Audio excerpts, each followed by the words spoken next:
Welcome to Key Trades on this Tuesday 15th of March. We're watching sterling. It's an interesting trade today, so we're looking at the pound against the Japanese yen.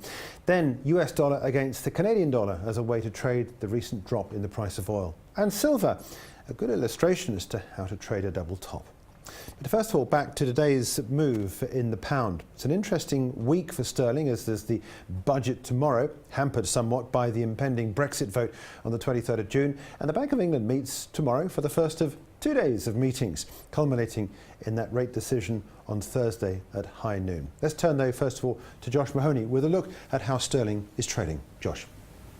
Sterling yen really has been having it all its own way. The last couple of weeks we've actually seen some significant upside. Really that was a reflection of the unwinding of the strength we saw in the yen and also an unwinding of the weakness that we saw in sterling. But we've seen now that possibly this could be turning around. We could be moving back onto trend. This is the weekly time frame. What you can see is essentially, despite the fact that we've been seeing significant selling in the past, say 6 months, 8 months, preceding that, we saw a very big uptrend, and therefore there's a long way to go if we're going to take back a lot of ground. That means, despite the fact that we have seen significant selling, we could still see it extend further. Show it on the daily time frame. This is where it gets very interesting. You can see here this rally that we've seen since the back end of February has come right into resistance, previous support at 164.10. Now it's selling off sharply, and again, as you drill down, looking at the 4-hour chart, we can now see that we are breaking back down to the crucial support level 159.48. Now that represents the low that if we move below, all of a sudden we're not creating higher highs, higher lows, and it starts to bring this rally into question. Considering that rally came into this 164.10, which was the key resistance point, sold off and has now come back down to 159.48, there are signs that possibly this could be the beginning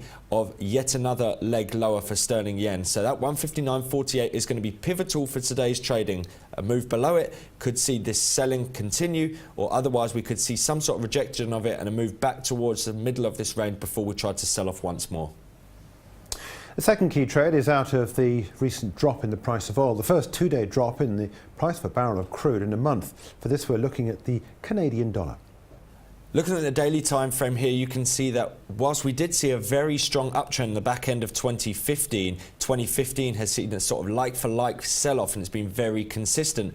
But if we look at the 4-hour chart, we can see that actually it's starting to come under some pressure. You can see that actually we can see previously we tried to create a new high, then we sold off once more, getting back onto this downtrend, and now we're rallying back into resistance, 133.97. So there are some tentative signs that possibly this sell-off could be starting to abate, and we could see the buyers come back in. Essentially, it's all about whether we can break through this 133.97 and 134.46 and start creating these higher highs more frequently. This is the second time within the space of a week, so certainly this sell-off really seems to be coming under pressure.